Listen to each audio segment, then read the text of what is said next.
direitos fundamentais, tudo sistematizado, né? Vamos lá? Olha só, hoje a gente vai falar sobre liberdade. Na aula passada a gente falou sobre a vida, hoje a gente fala sobre liberdade, um dos direitos mais importantes previstos na Constituição da República, em especial lá no artigo 5º. Vamos falar de direitos relacionados à proteção de liberdade, todos eles, né? É aqui no estudo sistematizado do lacursos.com.br. Então vamos lá, liberdade. O que a gente tem de interessante e de importante para falar sobre esse assunto hoje? Dentre os direitos fundamentais, destaca-se a inviolabilidade da proteção à liberdade. Assim como a vida, a proteção da liberdade é uma proteção relativa, né? Ou seja, comporta exceções. Quando a gente fala em proteção da liberdade, quando a gente fala em tutela da liberdade, a gente está falando de um direito relativo. Por que relativo? Porque a gente bem sabe que é perfeitamente possível cercear, limitar a liberdade das pessoas. Basta você pensar numa prisão. A prisão é sim uma violação, é sim uma limitação da proteção da liberdade do indivíduo. Mas é uma limitação, é uma violação, é um cerceamento previsto e autorizado pela Constituição da República. Portanto, esse modelo de cerceamento ele está inserido no sistema democrático, no sistema constitucionalista previsto no Brasil. Tá? Exceções à garantia da liberdade, por exemplo, a prisão. Né? O princípio da legalidade também interfere nesse ponto. Por que o princípio da legalidade? Você não pode utilizar as suas liberdades para poder, de alguma maneira, descumprir a lei.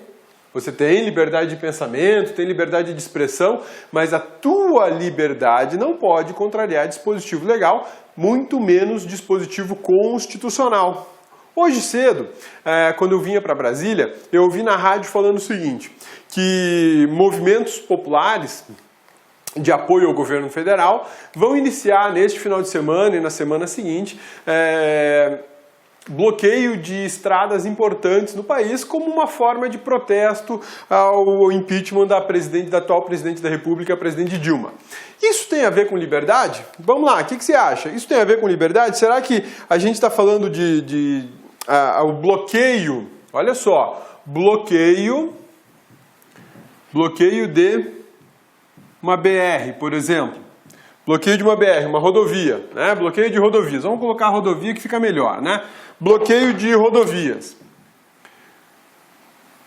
O bloqueio de rodovias, ele está vinculado ao direito de liberdade? Está vinculado ao direito de liberdade ou de tutela da liberdade? Esse é o ponto, né? Se a gente for pensar na liberdade aqui como liberdade de protestos, sim, está perfeitamente ligado a ideia de liberdade com a ideia de liberdade de protestos, ou seja, eu tenho o direito de manifestar minha opinião favorável ou contra ao governo federal, à atual situação, ao impeachment e por aí vai, mas o fato é que essa liberdade de expressão não pode, em momento algum, resguardar alguma ilegalidade. Que ilegalidade nós teríamos aqui na ideia de um fechamento de rodovia? Vamos lá. Que ilegalidade que eu tenho aqui? Vamos pensar na rodovia. Rodovia, ela representa um serviço público. Um serviço público.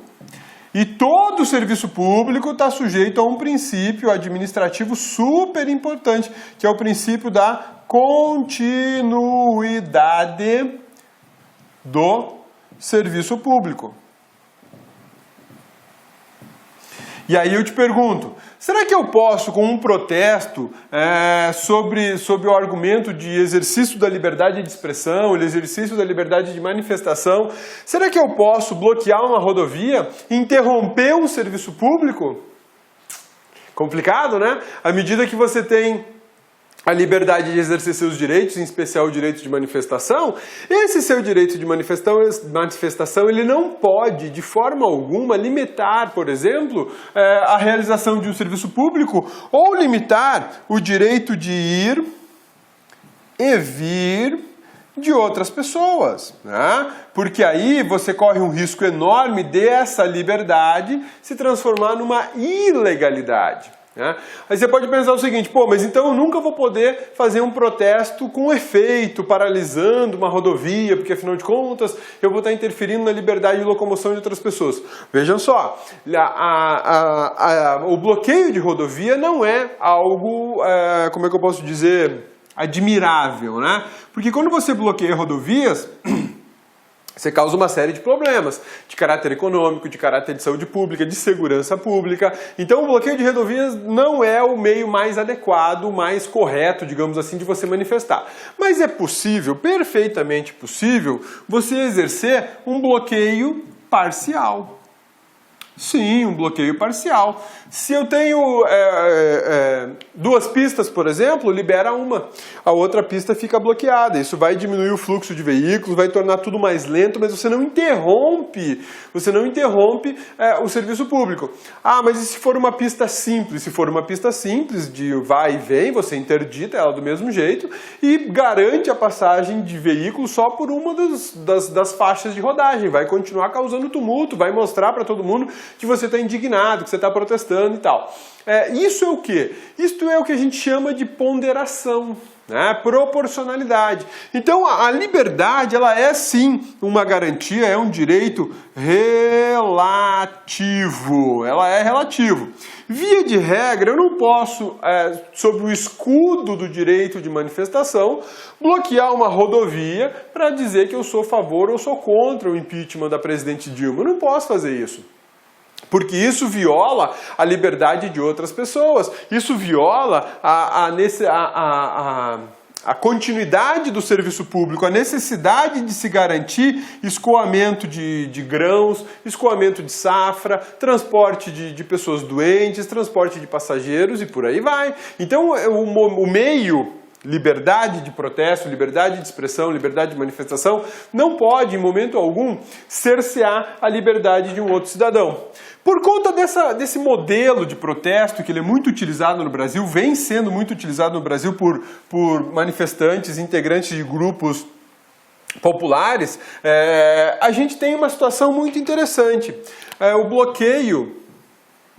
bloqueio de avenidas, né? Bloqueio de avenidas dentro de uma cidade. Agora eu saio da estrada e vou aqui tratar de um bloqueio de avenidas. Vejam só, a mesma situação. Para eu bloquear uma pista dessa, algumas coisas têm que ser observadas para que o bloqueio não seja tido como ilegal. Pô, cabeça, mas então eu nunca vou poder bloquear uma avenida porque eu vou violar o direito de outra pessoa. Via de regra o bloqueio de uma avenida é um limitador. O bloqueio de uma avenida, ele limita o direito de ir e vir do outro. Tá? Você vai limitar. Quer queira, quer não, vai limitar. Agora resta saber se existe legalidade nisso ou não. Porque a tua liberdade de protesto, a tua liberdade, por exemplo, de reunião, sim, porque é outro direito vinculado à liberdade, a tua liberdade de reunião, ela não pode, em momento algum, violar a legalidade. Ela não pode, em momento algum, gerar um constrangimento a outras pessoas ou um impedimento a outras pessoas. De repente você mora na rua em que vai acontecer lá o protesto e você não pode entrar na sua casa. Sim, não consegue entrar na sua casa porque a rua está bloqueada, como é que faz? Ou pior, aquela rua é uma rua que dá acesso a um hospital. E aí, como é que faz para levar os doentes, as pessoas que estão passando mal até o hospital, se a rua está bloqueada por um movimento popular? Então, essa liberdade aqui ela é relativa. Né? Discute-se muito se, por exemplo, um decreto presidencial ou um decreto municipal, se eles podem limitar o texto constitucional, se eles podem dizer, olha, sua reunião não vai acontecer aqui nessa via pública, a sua passeata, a sua manifestação não vai acontecer nessa via pública. Será que por um decreto eu posso proibir o exercício da liberdade de expressão, o exercício da liberdade de manifestação, o exercício da liberdade de reunião? Será que eu posso por um decreto limitar a Constituição da República? Interessante, né? Se a gente for pensar em serviços públicos, se a gente for pensar em administração pública, em gestão pública, é perfeitamente possível que eu me utilize de um decreto para simplesmente falar, olha, nesta avenida não vai ter manifestação alguma. Mas olha só, nesta avenida, nas demais vocês podem fazer, mas nesta aqui não vai dar para fazer. Por quê? Porque é acesso a escolas, é acesso a hospitais, é acesso a bancos, porque é um bairro residencial, enfim, seja lá o motivo que for. Numa rodovia, vocês não podem fazer protesto na rodovia que liga São Paulo ao Rio de Janeiro, porque o fluxo de veículos é muito intenso, porque não tem alternativa para os veículos. Vocês podem fazer em outra rodovia, mas aqui não, né? Então esse tipo de situação só nos leva a confirmar que o direito de liberdade é um direito relativo, ele não é um direito absoluto, ele é um direito que sofre diversas limitações, até por um decreto, que é um ato bem inferior ao texto constitucional, e hierarquicamente ele está situado bem abaixo da Constituição, naquela pirâmide hierárquica de normas, né, que é a pirâmide de Kelsen, e você tem aí um decreto cerceando a Constituição da República, mas isso pode sim, desde que o decreto tutele um outro interesse maior, chamado supremacia do interesse público, né? Então, se o decreto vem para tutelar um interesse maior que o da manifestação, maior que o da passeata, ele pode sim, ele só é um instrumento da defesa de um outro direito. Eu volto a fazer então a ponderação, a proporcionalidade, né? A proteção à liberdade garantida na Constituição, a proteção da liberdade garantida na Constituição, ela é um dos elementos mais importantes dos direitos humanos. Na verdade, alguns dizem que ela é a essência dos direitos humanos de primeira dimensão. Por que essência? Porque a grande discussão, a grande problemática no tocante aos direitos humanos justamente aparece por conta do cerceamento de liberdade. Na Idade Média, o cidadão não tinha um grau de liberdade como é o atual, por exemplo.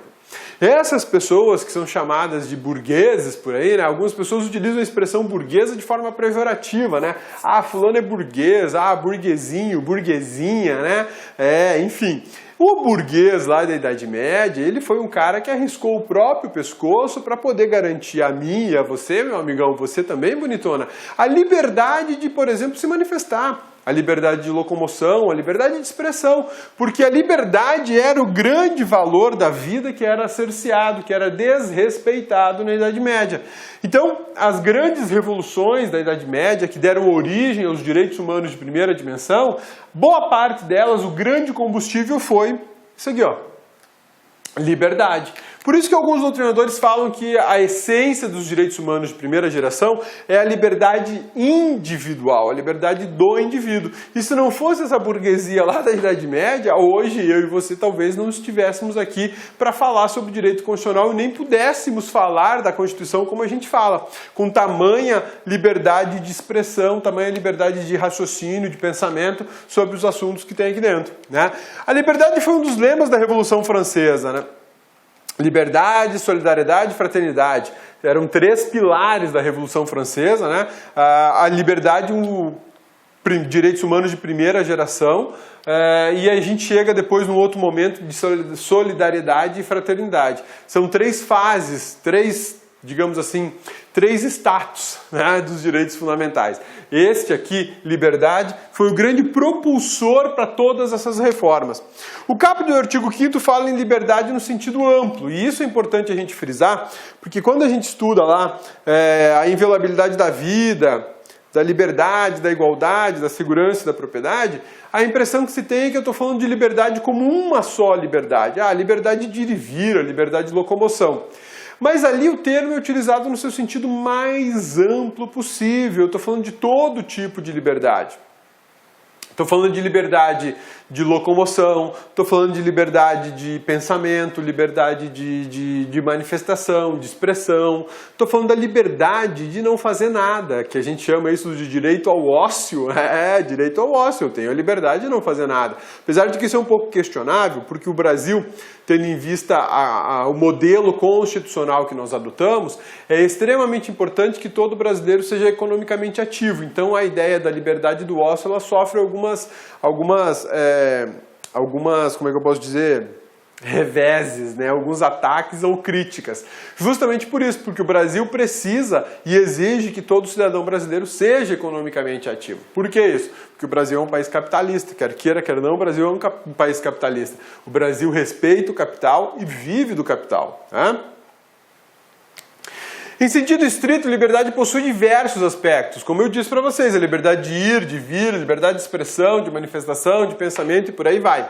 Legalidade e liberdade são princípios ligados, tal como mostra o artigo 5º, inciso 2. Lá no artigo 5º da Constituição, inciso 2, fala o seguinte, que ninguém será obrigado a fazer ou deixar de fazer alguma coisa senão em virtude de lei. Olha só, ninguém será obrigado a fazer ou a deixar de fazer alguma coisa senão em virtude de lei. Isso aqui é liberdade. Isso aqui é liberdade. Eu não sou obrigado a fazer. Por quê? Porque não tem lei me mandando fazer. Esses dias eu recebi um postzinho no WhatsApp do professor Sidney. O professor Sidney mandou um postzinho muito bacana. O professor Sidney de português, ele sempre posta umas coisas legais no Instagram dele. E aí o que rola? Nesse postzinho do Instagram que ele mandou, ele coloca assim, uma conversa entre duas pessoas. Aí uma pessoa fala o seguinte: oi, tudo bem? E a outra pessoa: oi, tudo. Aí o emissor lá das primeiras mensagens escreve o seguinte: poxa, você deveria pelo menos perguntar como é que eu tô, se eu tô bem ou não. Aí a pessoa do outro lado, que respondeu só um oi, tudo, bem seco, responde assim para ele: Constituição Federal, artigo 5º, inciso 2. Ninguém é obrigado a fazer ou deixar de fazer alguma coisa senão em virtude de lei. Ou seja, eu não preciso nem te perguntar se você está bem ou se não está, nem te dar bom dia, nem boa tarde, porque não está previsto em lei, né? Mas vejam só que coisa interessante. A ideia do previsto em lei é justamente isso. Eu não sou obrigado a fazer, num país que é um Estado democrático de direito, eu não sou obrigado a fazer nada que a lei não me exija. Eu faço se eu quiser, seria voluntário. Agora, se a lei estabelece que eu tenho que fazer, eu não posso escapar. Aí eu sou obrigado a fazer. E nisso vem uma outra situação que está vinculada à ideia de liberdade. Eu tenho a liberdade de não fazer se a lei não me obriga. Agora, se a lei me obrigar, eu tenho que fazer. Ok. Eu tenho a liberdade de deixar de fazer se a lei não me impede o deixar de fazer. Mas se a lei me obrigar a fazer alguma coisa, eu tenho que ir lá e fazer. Mas aí o que eu quero conversar com vocês agora, que está vinculado à ideia da legalidade e da liberdade, a pergunta é: e quando uma lei for injusta e me obrigar a fazer alguma coisa, eu sou obrigado a fazer ou eu tenho a liberdade de deixar de fazer sobre o argumento de que a lei é injusta? Porque você pode sim chegar numa situação em que a lei te manda fazer alguma coisa, mas é uma lei injusta. E aí, o que você vai fazer, meu amigão? O que você vai fazer, bonitona? Você vai cumprir a lei ou você vai dizer: eu tenho liberdade para não cumprir aquilo que me é injusto? O senso de justiça,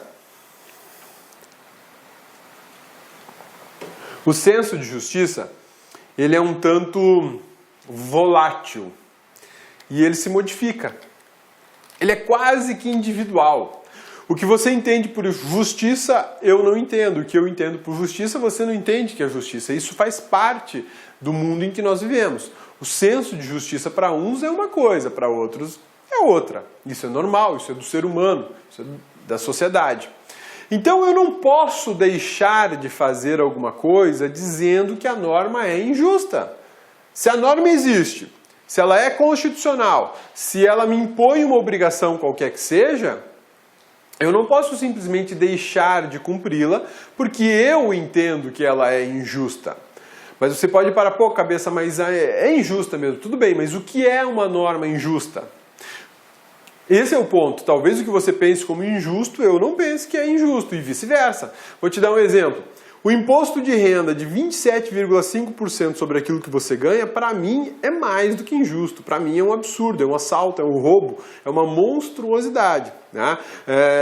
Do meu ponto de vista, ter que trabalhar 12 meses por ano e entregar 4 meses desse ano para o governo em razão de impostos, eu acho isso injusto, acho uma tremenda injustiça. E acho mais injusto ainda ter que pagar outras despesas, por exemplo, pedágio de rodovia, plano de saúde, seguro de carro, porque eu não tenho um serviço público adequado correspondente a todo o dinheiro que eu deixei na mão do Estado, que você deixou e que toda a sociedade brasileira deixou. Então eu acho injusto. Agora, quem está no governo, principalmente os auditores fiscais, eles entendem que é muitíssimo justo, que tem que se contribuir para manter a máquina. Eu sou servidor público e entendo que é uma injustiça enorme cobrar do cidadão por serviços públicos que muitas vezes não funcionam. Acho isso uma injustiça. Então o senso de justiça ele é variável. Ah, mas existe uma justiça social distributiva, tá? Isso é lindo, isso é quase poesia, né? Mas na prática a coisa é muito diferente. Na prática é meio que um batistaca, né? Olá, meus amigos, minhas amigas. Gostou dessa videoaula? Você quer continuar assistindo essa videoaula? Aliás, você quer fazer o nosso super curso, o curso completaço e atualizado para a Polícia Civil do Estado do Pará? Então acesse nosso site lacconcurso.com.br. O investimento é apenas 10 mensalidades de R$30, ou seja, R$1 por dia, 100 dias de acesso. Durante esse período, você vai poder assistir quantas vezes quiser, na hora que desejar. Tá certo? Você vai ter ainda um apoio pedagógico, um estudo em regime de meta chamado de Personal Coach. Personal significa pessoal e coach significa treinador, tá certo? Ah, já ia esquecendo. Você quer esse material de apoio que você acabou de assistir? Então, clica aqui embaixo aqui do YouTube, aqui, tem um link do site. Você clica, vai ser direcionado por lá com cursos. Você faz um cadastrozinho e você terá direito a esse material de apoio a custo zero para você. Tá certo, meus amigos? Espero você. Venha estudar conosco na nossa escola aqui, que eu tenho certeza que é o melhor custo-benefício da internet. Você vai surpreender conosco. Um forte abraço, fique com Deus. Tchau, tchau. Clique lá.